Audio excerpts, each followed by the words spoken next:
Buras iz Zek Kruja, živijo. Živijo. Kako ti rečeš? No pa gremo zdaj? No pa gremo zdaj. Ajde, špica. Sam najprej bi pozdravil vse, ki me poznajo. Ena podcast s Suzano Lovec. Dragi gledalci in gledalke, poslušalci in poslušalke, z mano v ena podcastu je danes Žiga Aljaž, glasbenik, vizualni umetnik, grafični oblikovalec. Če se spomnite spletnega hita Olga ali pa spletnega fenomena Buraza, ali pa če poznate grafite Zek Kruja, Strip Generator ali pa band Loudspeaker Alliance, povsod je bil zraven ali pa še je zraven. Če pa slučajno ničesar od tega ne poznate, pa vam se sploh splača poslušati ta podcast, je tako? Ne vem, sploh ne vem, razmišljal sem pol, če se ne bo kazalo nič zraven podcasta mojih stvari, a ima pol smisel, da govorim o njih, pa, a veš, ko bom neko stvar opisoval, tako sem razmišljal malo. Dobro moraš opisati, ne? Ja, ampak se drugače pa nisem preveril, ali se kdaj kakšna slikovna gradiva podlagajo tudi? Ali... Ko mi boš poslal, bomo v članek to inkorporirali. Ja. Okay, cool. Skratka, vse to, kar sem naštela, si ti, Žiga, kot praviš, so to vse tvoje različne identitete. Jaz sem več likov, si tudi rekel, torej imaš kar razpon, ne? Ja, nekako, kaj jaz vem, mogoče lih to, da se ukvarjam in z glasbo in z vizualnim in potem video, ki je pač v bistvu časovno, ne? Glasba pa video sta časovna, vizualno je ponavadi, ne vem, neka slika ali pa, rečemo slika. Tako da cel ta nek razpon sem raziskoval skozi svoj life do zdaj, pa ful rad združeval pa v različne neke kompozicije, ali to prek nekega benda, ali to prek nekih svojih projektov, čisto različno. Buraza gre za projekt, ki ga imata oziroma ste ga imela pred leti z bratom. Združila sta na videz nezdružljivo, tehno in etno, nek težek patos in zafrkancijo, turbo, folk in metal, kot je rekel tvoj brat v podcastu na nacionalnem radiju, popevka /art je to. Zdaj, moj Buraz je alternativec, jaz sem pa težek čefur, je rekel tudi tvoj brat za mladino. Ja. Mislim, zanimivo mogoče je bilo to, ker prvič to, da sva brata, drugič to, da sva brata, pa sva vseeno nekako različnih narodnosti, čeprav sva oba Slovenca, ampak on je čefuri, ker ima fotra čefurja, rečemo temu. In pol je bilo mogoče zanimivo neki tej alter metelkovskemu folku ali pa radio študent folku je bilo zanimivo lih to, kako zdaj čefur v alternativi iz te neke ulice, iz blokovskih naselij pol v alternativo. Ne. To so že meter na nek način delali, ampak mi da smo imeli vse nek drugačen pristop k temu. No. Okrog tega projekta Buraza je bil takrat kar hype, tudi to je rekel, ne, tvoj brat, Grega Jakl-Kolarovič, da se združi radio študent in radio Salomon. Ne, tako nekako. Ja. Buraz je dober človek, tudi on pravi, ampak Žiga, kdo vse je Buraz? Ja, Buraz je vsak. No. Mislim, tako Buraz zveni kot samo moški, ampak je moški in ženska. Pač vsak je Buraz, zato lahko rečeš Buraz neki to, tako da je kot nek, kaj da bi rekel, Adam, Eva, Buraz. Ne? Torej tretji. Olga, spletna senzacija. Še bolj kot ta serija spletna je bil verjetno znan komad Olga. Takrat so ga v Evropskem prvenstvu v košarki peli tudi slovenski košarkarji. Če se ne motim, so bili v tistem spontanem videu, v katerem so peli vajin komad Dončić, Čančar, Murić, Vidmar. Olga, zakaj te nisem več všeč? To je vsekakor temu komadu dalo zagon, ampak je bil že prej hit, ne? Mislim, da bi že prej hit, pa to je tako, mislim, tak internetni hit. Mogoče je bil besedil še najbolj neumen, pa spet tako splošen, ko govorijo pač, moj brat poje o nekomu, ki je Anže, tako da je pol, ne, on je Anže in kako je zdaj on Anže in a je to nek lik, ali je to, folk se je skozi sprašoval in skozi so bila ta vprašanja, a je to resna stvar, ali je to zajbancija, pa skozi se mi je zdelo, da tega odgovora se sploh ne rab dajati na nek način, zakaj je treba nekaj opredeliti kot resno ali pa zajbansko, ne, mislim. Ampak ko sta šla vidva recimo snemati k temu, na kak način sta se lotila tega projekta, še pridemo in zakaj, ampak a sta se vprašala, a je to resno ali zajbancija, kaj sva zdaj videla? Ne, v resnici ne. V bistvu je sam nek odvod, ker smo imeli neko težko življenjsko situacijo doma, družinsko, in sva se pač z bratom takrat ful pobondala in sva rabila neke te odvode. Mama je zbolela, ne? Mama je zbolela, ja. In potem sva v bistvu delala dol v studiu, ki je od strica studio in sva ga ful uporabljala in pač delala neke stvari, neke nastavke od muzike sem jaz že prej imel, tako da je pol dosti hitro bil neki izdelek, ki je bil kot album vendar, ne. In vajn stric je bil član Random Logica, Random Logic, ja, Miha Klemenčič. Kultnega elektronskega benda na Slovenskem, vsi smo imeli te plate. Ne? Ja, to je bilo kar hudo. Ja. Tako da jaz sem se od njega ful učil pač te neke produkcije. Vse še vedno je ful kritičen do mojih stvari, ampak nekako... Kaj pa reče, recimo? Da ni dobro zmiksan pa zmasteren. Ampak jaz za nalaž ne dajem to miksati pa masterati, ker pač ful rad sem neodvisen pač ko želim nekaj ven dati, dam ven in tudi pač nimam financ, da bi dajal to miksati, masterati in tako. Pa tudi nekako rad stojim za temi stvarmi, kakorkoli že so. Ne. To pomeni, rad imam to, da lahko sam zmiksam komade, zmasteram, ustvarjam, potem video spote sam naredim pa tako. Tak one man band na nek način. Tako, mislim, saj zdaj za svoje stvari. No. Za Bura zelo podoben, ker pač brat se ni s produkcijo ukvarjal, pač sem to jaz pol nekako kvačku. On je pa imel nek poligon, da je lahko se izražal prek tega. Ne. Sej veliko stvari zveni tako, v nekaterih so tudi namenske napake, recimo slovnične, pa tudi druge, mislim, zveni tako in zgleda tako, kot da je low production oziroma low cost production in tudi je, ne? Ja, ful je tako. Ja. To je ta spalnična produkcija. Glej, v Mladini so napisali takrat, ne, poslušalcu hitro postane jasno, da je njuna ekstravagantna in domiselna prisotnost na spletu pravzaprav pomembnejša kot sama glasba. Muani Sinanović pa je napisal: življenje izgubljene generacije, ki se spet najde na internetu in iz nepreglednega materiala smeti in naključnih referenc ustvari obliko, ki kot da v imenu izključenih sporoča: ne boste nas zjebali, kljub temu, da nas izključujete, smo neprimerno bolj kreativni kot vi. Tako sta ona dva bolj politična, kot bi ta hip v Sloveniji lahko bil marsikakšen družbeno-kritični rap. Kaj v družbi si po tvojem mnenju trenutno najbolj zasluži kritiko, Žiga?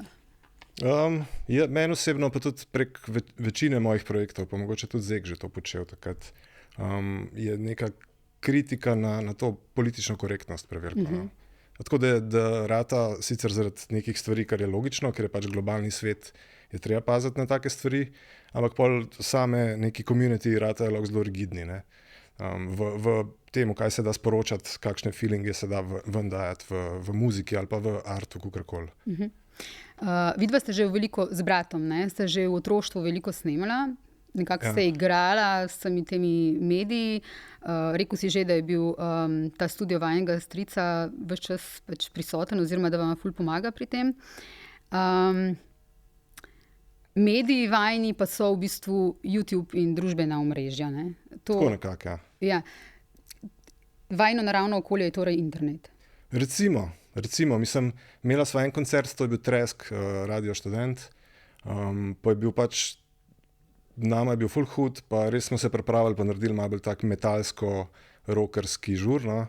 Da je v bistvu sva prevedla to glasbo še z 2 glasbenika, ki sta v bistvu dosti metalskega izvora, sva prevedla dokaj v tako dosti surovo, pa v bistvu zelo... Meni se je zdelo, da je bil kar epik koncert, no. Kljub temu, da bi lahko zvok bil boljši, pa tako, ampak ene stvari se pač zanemar, ker pač dejansko se nimam za profesionalca glasbenega in pol nekje rečeš, ok, toliko pa toliko se lahko pripravimo na tak koncert, več pa ne. Tako da se mi, da bi tudi več nastopala, sam je to toliko težko imeti band, pa to so taki odnosi, ki so res zapleteni, no. Mislim, če greš v band, je tako, da bi šel v neko vezo na nek način, ne. In če greš iz benda? Je tako, da bi končal neko vezo. In najhujše je ki je par v bendu in pa gita oni dva narazen in še bend narazen. In to je tak dvojni break-up. Ob albumu Živali je Radio Študent napisal, da sta samonikla in onkraj žanrska. Tako da zdi se, da v bistvu je vajna neka edina skupna točka bila to, da kateri predalček se vas da v to, da v bistvu ne spadata v noben predalček ali pa da ste v vseh predalčkih? Mogoče, ja. To je, mogoče pri celem mojem ustvarjanju je to ta neka razpon, ki pol včasih tudi narobe hod, ker na nek način imaš neko identiteto, na nek način imaš pa 1000 identitet in je težko reči. Ja, neka ta fluidnost, ja. Mislim, ker je ful v sodobnosti zdaj aktualna, pač fluidna vsaka stvar, ne. A veš, vem, da imaš ti rad reference na lajvah, ja. Pa lahko tle uporabimo Alekseja Monroja, ki je za lajvah rekel, da so pluralni monolit, da v bistvu pač to je slavno zrcalo, v katerem vsak vidi tisto, kar hoče videti. Roša kot test. Ja, mogoče tudi v Burazi pač eni vzamejo kot turbofolk, drugi vzamejo kot neka težka filozofija, ne, ki jo ti zraven pišeš, pa se izmišljuješ. Ja, eni pa kot noise. Eni pa kot noise. Ja. V bistvu bi to je bil res tak odvod, ne vem, kako bi rekel, pač nekaj je treba bilo, ali je bila to jeza, ali je bila to žalost, ali pa neka naivnost, ta otroška, ki so jo dala skozi to ven. In moj brat je tudi pač gorila od človeka in pol, ko je on v nekih komadih pol tudi neko tankočutnost pokazal, mogoče ta razpon je bil pa zanimiv, ne? Kako lahko nek primitivni čefur pol poje tam v nekih zelo subtilnih zadevah. Tako. Skozi to destilirava skozi svoj life, ne, sta rekla. Kaj je treba destilirati? Kaj je to, kar je treba destilirati? Mislim, nek prevod je to, tega, kar se ti dogaja skozi nek simbolni svet, I guess, ne? Skozi nek ta absurdni, absurd je dost neka stvar, ki me skozi spremlja, pa mogoče tudi v Zeku že to bilo, ta postmodernistični absurd, ne, zanimiv. Pa mogoče tudi prek dost je šlo ta toksičnost, moška toksičnost je bila tudi prek tega v bistvu vendana. Tudi ta koncert je bil zelo tako brutalen. Zelo velike energije je šlo ven.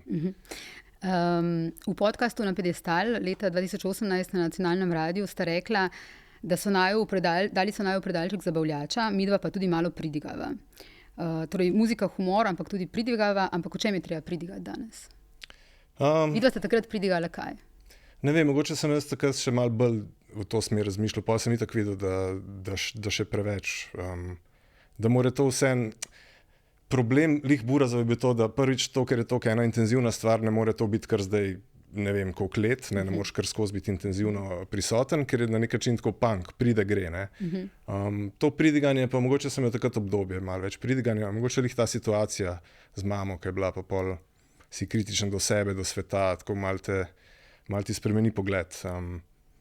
Vsekakor zdaj manj to hočem početi. No. Ali pa mogoče ne direktno pridiganje. No. Če že, da je prek nekih, neka parodija na neki in pol človek že začuti, mogoče tudi podzavestno neko kritiko ali pa kaj. Prideva k temu.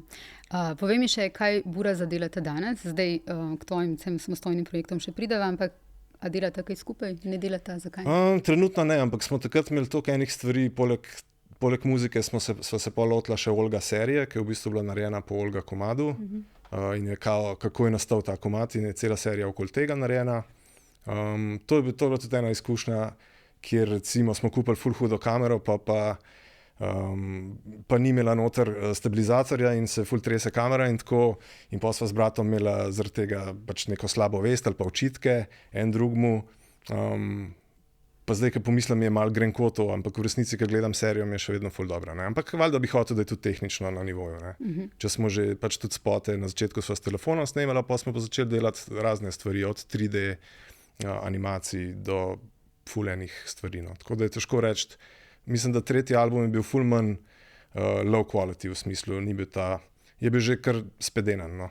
Pa eni bo rekli, mogoče to obdobje Buraza, ker je bilo že preveč spedenano, ker je ta neka primitivnost v bistvu bila rdeča nit na začetku in da je boljša, ampak pač folk ima različna mnenja. Ne. Tvoji novi projekti ali pa aktualni projekti, pač opazila sem, spremljam to animacijo ta Prijatelja za vedno, ne? Ki te zjutraj nasmeje, v bistvu ta dva lika Joštin, kaj že? Joštin Klemen. Ti praviš, to deluje stupid, ampak je neka filozofija zadaj. Kakšna filozofija je zadaj? Tle v bistvu dajaš ven to neko družbeno kritiko, ki pa ni zapakirana kot družbena kritika, ampak kot... V bistvu je satira, no. Yeah. Ja, mogoče lih ta AI, že to, da je to imenovana AI serija, čeprav ni zares AI, ne. Ampak mislim, da je jasno, da sta te dva lika, kot da bi pisal AI scenarij za to. Ne. Čeprav pišeš tiste, ne? Čeprav jaz pišem, ja. Ampak gre za to, da one dva se pogovarjate na tak nek naiven način, kot bi nek računalnik se sam sabo pogovarjal. Ne. In pol, ko se one dva dotikata kot dva aliena v bistvu človeških tem, prek tega v bistvu vidiš, koliko imamo tudi mi neka načela čudna ali pa neka pravila obnašanja ali pa pogovorov. Pa tako. Enkrat mi je bilo smešno, ko si v bistvu, ko sta imela podcast, pa je bilo podcasta.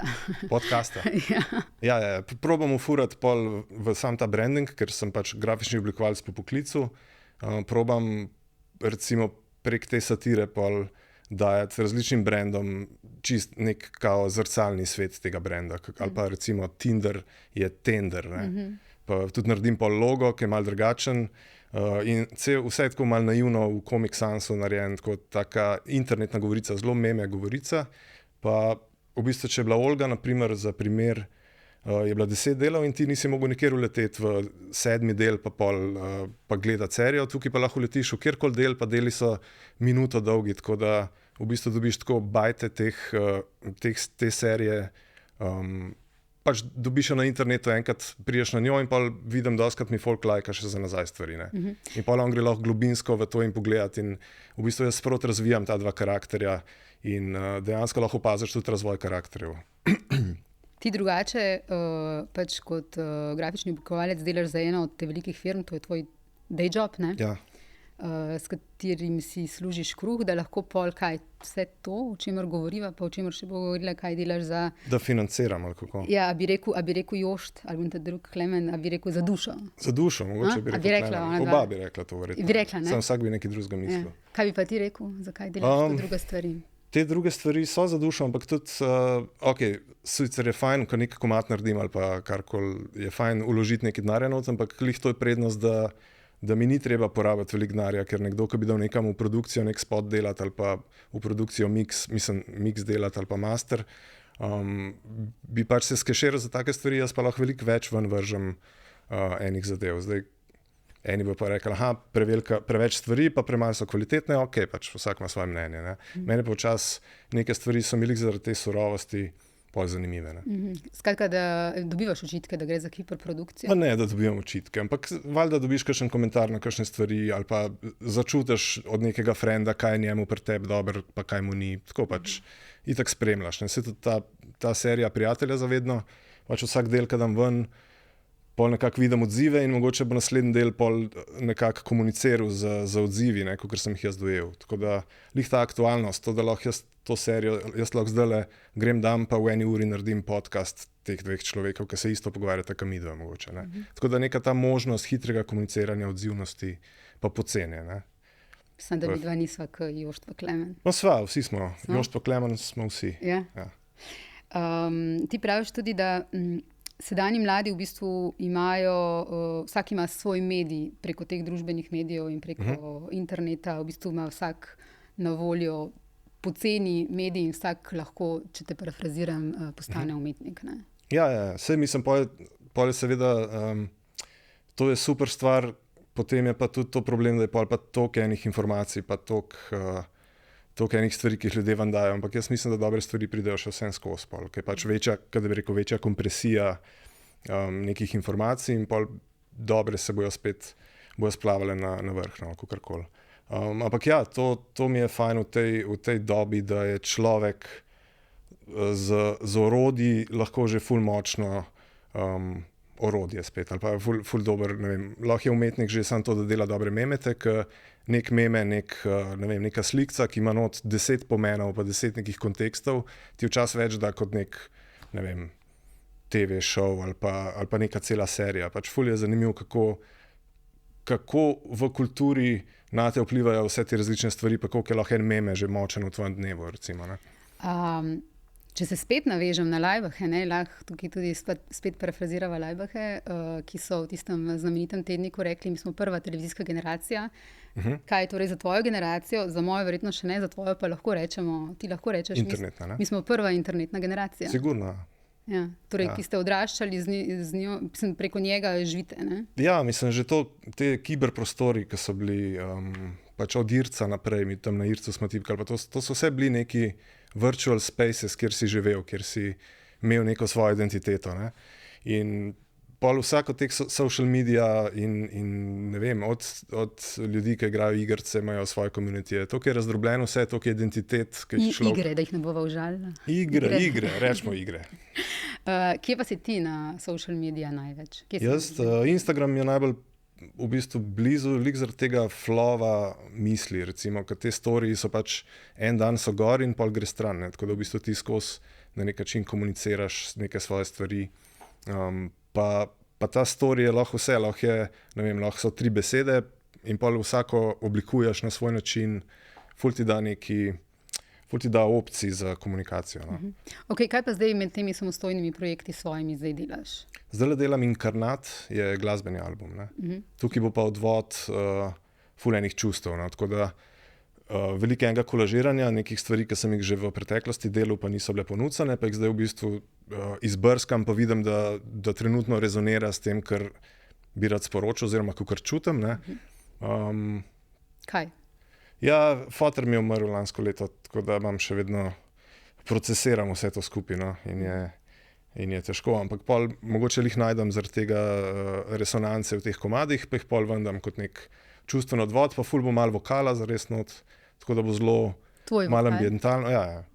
Pri vokalih pa probam ful raziskovati različne, kaj vse lahko vokal je. No. To pomeni, ali sem to jaz, ali je to nek robotski, ki ga dam prek ne vem česa, pa pol ponazarja kaj drugega, v bistvu tako zelo spet razdrobljeno, čustven poligon. No, tako. Skratka, so to ustvarjanje, kakršnokoli že je, ti pomaga pri recimo nekih življenjskih dogodkih. Omenila sva prej tvojo mamo, ki je zbolela, zdaj si omenila očeta, ki je umrl. Ja. To je tisto, kar ti pomaga? To mi ful pomaga, ja. Mislim, ker muzika je zanimiva stvar, ker kdo že Nietzsche rekel, da brez muzike bi bilo brez veze živeti, basically. Ja, muzika ima noter čustva, v bistvu muzika je neka informacija, ampak ti jo ne znaš prevesti v ne vem, to pa to pomeni. Nikoli ne veš, kaj zares pomeni. Ne? Lahko približno rečeš, to je žalostno, ampak tle je še ritmika, struktura, kako je to postavljeno, te pele skozi ful enih občutij, ki jih ne znaš v bistvu opisati. Ne? Tako da zaradi tega muzika pol vsebuje ful nekih čustvenih stvari, nekih, ne vem, podzavestnih. Ne? Ker jaz, ko se lotem komad delati, zelo redko kdaj vem, kaj bo naprej nastalo. Ker tisto bi bilo že tako zelo oblikovano. Ne? In muzika je pa dost. Sicer pol jo oblikuješ, ko imaš nek zametek nečesa, ampak na začetku pač pustiš, da gre skozi tebe neka energija ali pa nek feeling, neka podzavest. Tako zelo je muzika taka religiozna stvar, no, se mi zdi. Ful rada Drago Ivanuša pocitiram, ki je v intervjuju za Poglobljeno, ko sem ga imela z njim, mi rekel, glasba me je že večkrat rešila in tudi govoriva o tem magičnem elementu v glasbi. No. O tvojem samostojnem glasbenem projektu Still Life oziroma multimedijskem projektu leta 2017 je v podcastu Na Pediestal na Valu 202 so zapisali ob tem podcastu med drugim, da gre za tudi drobce eklektične bizarnosti in kiča sodobnega spleta. Skratka, Žiga, ves čas gre, ne, karkoli delaš, kar sva že govorila, pa tudi to, k čemur še prideva, za neko preigravanje zafrkancije, ne, na en tak ali pa drug način. Ne. Ja, je to neka rdeča... Doskrat je tako zapakiran. No. Zdaj bi rekel, ta zadnji album Inkarnat bo še najbolj resen od vseh teh, se mi zdi. Mislim, da. Ampak še vedno to ne pomeni, da ne more imeti ne vem, ime komada, neko foro ali pa nek pan. Ali pa tako, v resnici je skozi eno skakanje iz tega humorja pa absurda v resne, konkretne, kako bi rekel, težave duše. Ampak, ko govoriš o norčevanju, pa o tem preigravanju zafrkancij, pa o absurdu, pa tako naprej, ti praviš, gre za norčevanje, pa gre tudi za norčevanje iz sebe. Na kakšen način se mora človek norca delati iz samega sebe? Ja, meni se zdi v sodobnosti problem to, da se folk daje nekoga drugega za zgled, za nek zgled. Ne? To pomeni, da nekoga targetira, pa je ta cancel culture in tako. To pomeni, on dela narobe, on je slab človek. Ful je lažji in folk tudi spoštuje to, da nekdo na sebi dela in svoje napake v bistvu izpostavlja. Pa se norčuje iz njih, pa jih v bistvu s tem upravič, razvrednot, ne vem, kakšna beseda bi tle pasala, ampak nekako jih da na plano in tako neka spoved je to, no? Če bi tako gledal. Če pa, ja, in tudi tako norčevanje, če je preveč cinično, je lahko tudi napačno in to se mi zdi pač v mladosti, da je to nekaj, kar človek ima in skozi probam zdaj bolj paziti na to, da nisem tako cinično norčevalen iz, ne vem, nekoga ali pa neke skupine ali pa kaj, ne. Tako da, če že je pol na humoren način raje, no. Tudi če je to ciničen humor, no. Tako. Ja, ful imam raj, da se prek simbolov tudi ene stvari, recimo te neke družbene, socialne stvari rešuje prek simbolno boljš, kot prek cancelanja posameznih ljudi, ne. Ker je virtualno na nek način. Kolektiv Zek Crew, legendarni kolektiv, si član, oziroma si bil član? Si član? Sem član, ja. Čeprav si mi zadnjič rekel, Zek je zdaj na pauzi. Kaj to pomeni, da je na pauzi? Na pauzi je samo to, da še nismo našli naslednje stvari, ki bomo naredili. Okay. Ampak smo se nehali obremenjevati s tem, da moramo skozi nekaj producirati, pa da moramo biti. Se mi zdi, da smo že dokazali, da smo pač Zek Crew in to je neki pomen in ni treba, da smo zdaj pa skozi na sceni. Včasih je odsotnost še bolj močna, kakor ne. Daj malo za tiste, ki ne poznajo Zek Crewja, povej, kako se je začel? To je grafiterski kolektiv, s tem, da jaz sem edini, ki ni nikoli grafito risal v Zek Crewju. Pa sem bil vsem takrat sprejet, ker smo imeli nekako podobno razmišljanje. Takrat se je začel ta street kultura je bila mogoče zelo s punkom povezana, na nek način ta grafiti kultura, ker je tako uporniška. Ne? In pa smo mi, kljub temu, da je to takrat začel veljati tudi zaradi MTV-ja, malo pa tako, takrat je bilo zelo popularno ta street art kot umetnost, ne? In se je začel govoriti o street artu kot umetnosti. Ampak hkrati mi smo pa vedno želeli biti izven institucij in to smo tudi vedno počeli, pač smo bili neodvisni od nekih, ne vem, sredstev ali pa česarkoli tako. To nam je bil privilegij, da smo lahko čisto sami svoje stvari ustvarjali. Plus pa imaš nek zunanji vidik na ne vem, kulturo ali pa to. Zek je nekaj med ulico pa umetnostjo. Koliko je ulice, koliko je umetnosti? Pol. Pol. Ja.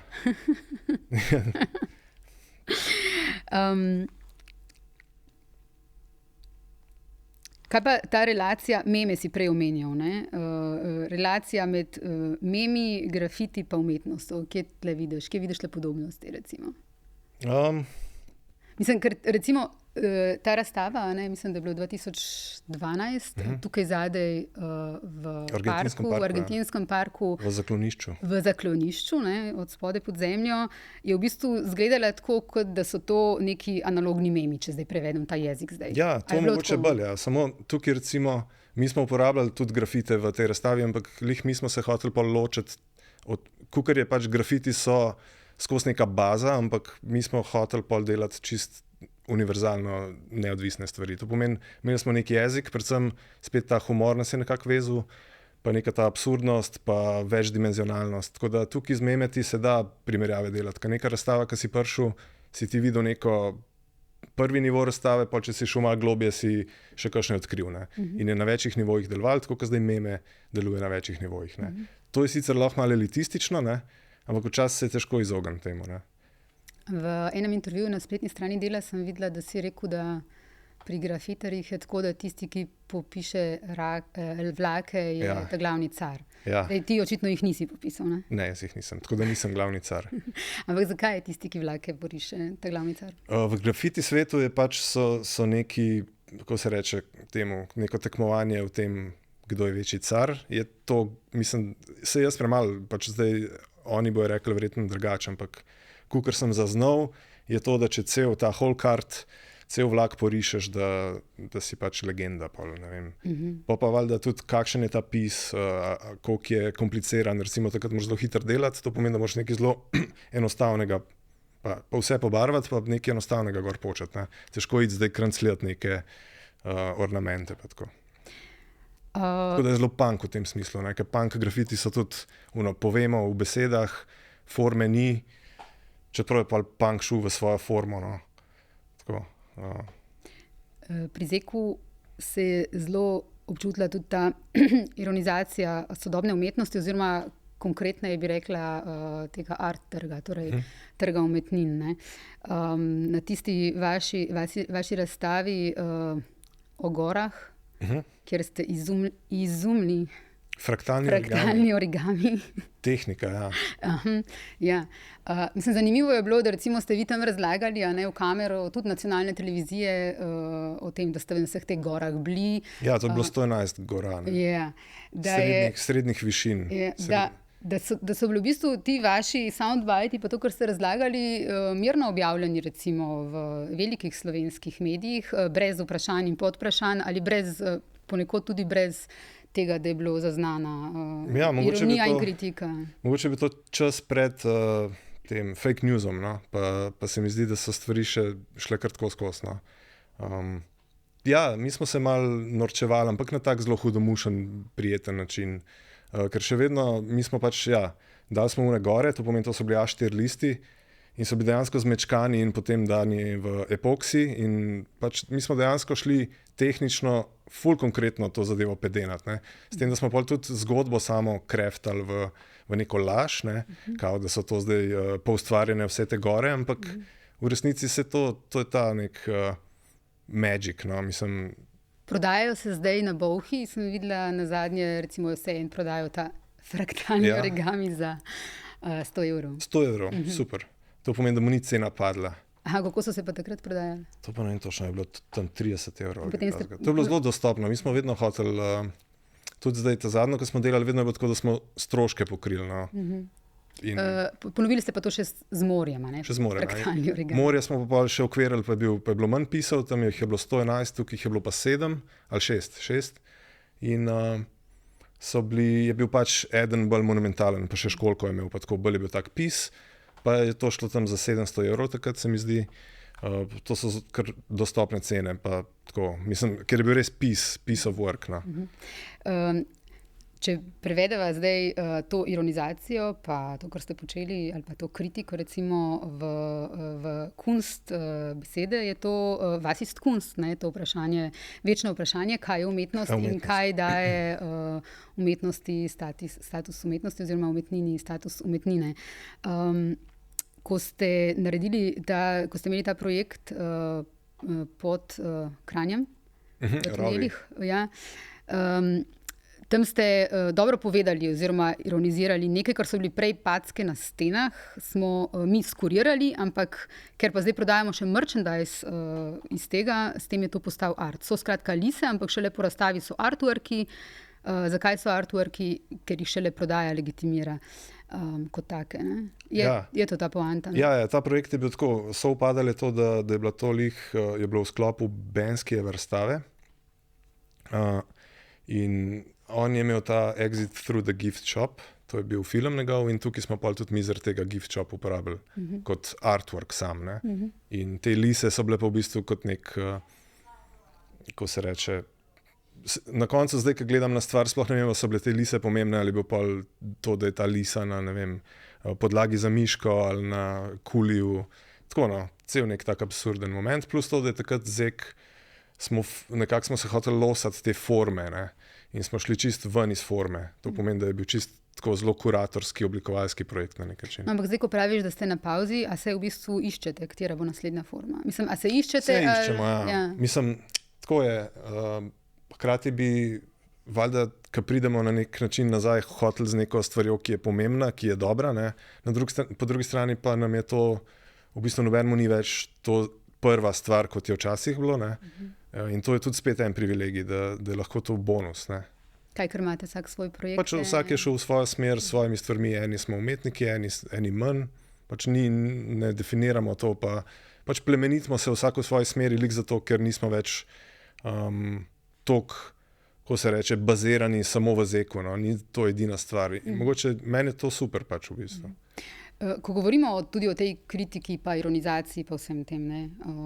Kar je v teh projektih v bistvu tako naštiman zelo intuitivno, noben tako ne razloži, kot se je zdaj nekaj probam, ali pa hočem reči, ni bilo tega drobnega tiska zraven takrat. Ne.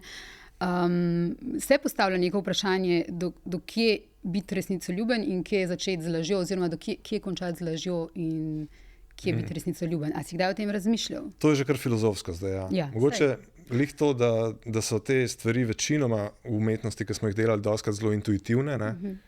Je pa mogoče samo retrogradno lahko greš gledati te stvari, kam so pasale, pa v kakšen kontekst v unem času, pa kako je zdaj napram takrat. Ampak veliko smo bazirali tudi na te primitivnosti in pa tudi od Zeka naprej ta odvod, ki je bil buraza na nek način, je bil spet na primitivni podstati. No? Miha Artnak je pred leti za nacionalni radio o Zeku rekel, humor nas bolj veže kot grafiti. A bi se strinjal? Ja, sigurno. Ja. Torej, kje je neka meja, če se vrnem na to vprašanje, ko se iz nečesa zezamo, ali pa ko bo to naše zezanje nekaj spremenil, ko bo sprožil neko akcijo in kje postane zezanje samo sebi namen? Težko je to reči. Tle lahko rečem edino to, da Zek nikoli ni hotel biti konkretno političen ali pa družbeno kritičen, je bil prek bolj subtilnih metod. No. To je nekako bilo skozi pri nas, nam je bilo dosti pomembno, da nismo ideološko zagrajeni v nek ideološki, ne vem, kako bi rekel, lonc. In če je art market recimo vreden kritike, recimo, kaj je vredno pohvale v umetnosti? V umetnosti nasplošno ali v sodobni? Odgovori, kot želiš. Umetnost je pač pomembna, ker je neko neodvisno zrcalo. Ne? Zato je pomembna. In ali so to zdaj filmi v postmodernizmu, pač to, ker je Lev Kreft, moj profesor na ALU-ju, takrat govoril, da je postmodernizem zato zanimiv, ker so množice same izbrale, kaj je za njih umetnost. Ne? Ni bilo to več nek high art, ampak je množica, publika sama določila, to je pa nam umetnost. Ne? In to je ful zanimiv pogled. Ne? Sam pa hitro se človek zgubi v postmodernizmu, kar se zdaj dogaja po manj, ker se vse to fragmentira, da je treba imeti še vse neke protipole ideološke, ali pa saj kako postmodernizem pogledati skozi neke druge oči. No? Kje se pa recimo pri tej zafrkanciji, humorju, ironizaciji ustaviš? Kje je pa tista meja, ki jo ne bi prestopil, kje pa je treba biti resen? No? Tako. Ja, recimo nikoli ne bi dal memeta ven zdaj ob poplavah, naprimer, ne? Ker se mi zdi, da je to čas za neko solidarnost in je mogoče raje biti tih, kakor da komentiraš neke stvari ali pa da probaš biti takrat smešen. No? A se kdaj sprašuješ, ne samo pri Zeku, tudi recimo v svojih projektih, a bojo to ljudje razumeli? A ti je pomembno to, da zaštekajo, pa da v bistvu sproži nekaj to? Odvisen kjer je. No? Zato, ker vem, da mogoče ta en prijatelj je zavedno nek bajt minuten, je čist nekaj drugega kot 3-minutni komad, kjer neke orgle igrajo, naprimer, ne? Pa sta dve stvari, ki sta mi ful blizu obe, ampak je čist različen način. Ne vem, kdo bo to razumel, kako bo to razumel. Ne? Mogoče 3 ljudje bojo to poslušali, ne vem. Ne?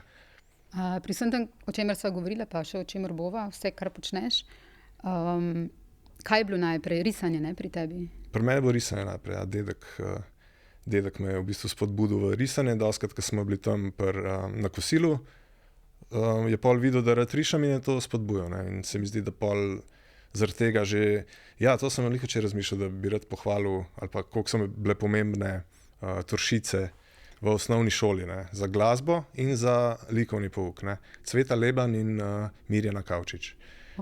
Ja, in oni dve sta me v bistvu takrat, ful se mi zdi pomemben cajt v osnovni šoli, sploh če nisi v matematiki ful dober, če si dosti povprečen v predmetih, ne, da se najde une kreativne duše in da so to neke strastne Toršice, pol tovarišice. Učiteljice, ja. Učiteljice, ki te pač spodbujajo v to smer. No. Ki znajo v bistvu v vsakem otroku najti tisto, kjer lahko otrok zasije, tudi če ni v kalupu, takem, kot naj bi. Jaz bom rekel, da oni znajo najdeti v unih, ki so za to. Ne? To je po mojem eden na klas, ne, bi rekel. Tako. Super. Strip generator, to je velik del mene, si mi rekel. Ne? Skratka, strip generator je orodje, projekt, ki je ljudem, ki ne znamo risati ali pa ki ne znajo risati, omogočil, da lahko delajo stripe. Ne? Na spletni strani Računalniškega muzeja piše, leta 2007 se zgodi tudi stripgenerator.com z izčiščeno črno-belo grafiko in namensko preprostim vmesnikom za ustvarjanje ter nadzorovano deljenje avtorskih stripov. Slovenski strip generator Žiga Aljaža in 3FS na svojem vrhuncu pritegnejo mednarodno spletno skupnost preko 100.000 uporabnikov ter ustvari več kot 1 milijon stripov, s katerimi komunicirajo člani družbenega omrežja med seboj, ocenjujejo in komentirajo stripovske stvaritve drugih članov omrežja. Kako se torej v strip generaciju združita ta digitalni svet, recimo svet iger, in analogni svet stripa? Kako?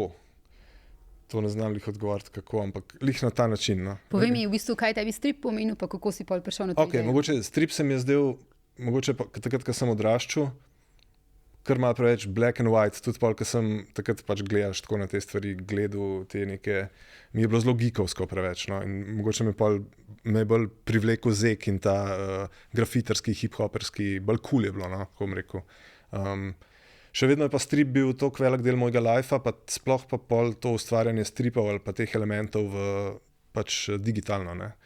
Ker je čist neka druga logika, ki je vse clean pa zelo enostavno In to je pa ko neke Lego kocke zelo dobro skupaj pasali v tem orodju Strip Generator. In takrat je bil čas teh internetnih, ko se reče, ker zdaj recimo, če hočeš ustvariti neko stvar, ki tako deluje, mora res biti dobra. Ali, tako, če dam za primer Facebook ali pa nekaj, tako da je kdo prišel do mene, jaz bom nov Facebook naredil, čisto na začetku teh Facebookov, ki je tako absurdno, tako, kaj boš ti nov Facebook naredil. Ne? In tako api nasplošno zdaj, če niso res uspešni ali pa nišni, pač zelo redko jih vidiš tako na internetu. Ne? Takrat pa se je ful eksperimentiralo v tem smislu in smo skozi neke tule delali internetne. In tukaj smo to StripFS takrat razvili in je šlo svetovno, dejansko je šlo, bi rekel, po celem svetu. Se mi zdi, da so bili stripi iz vsega sveta. No. Je pa Strip Generator zdaj mrtev, ne? Ja, rip. Ja. Zdaj, to je ta digitalna smrt. A je on v nebesih, v peklu ali v vicah? Kaj jaz vem?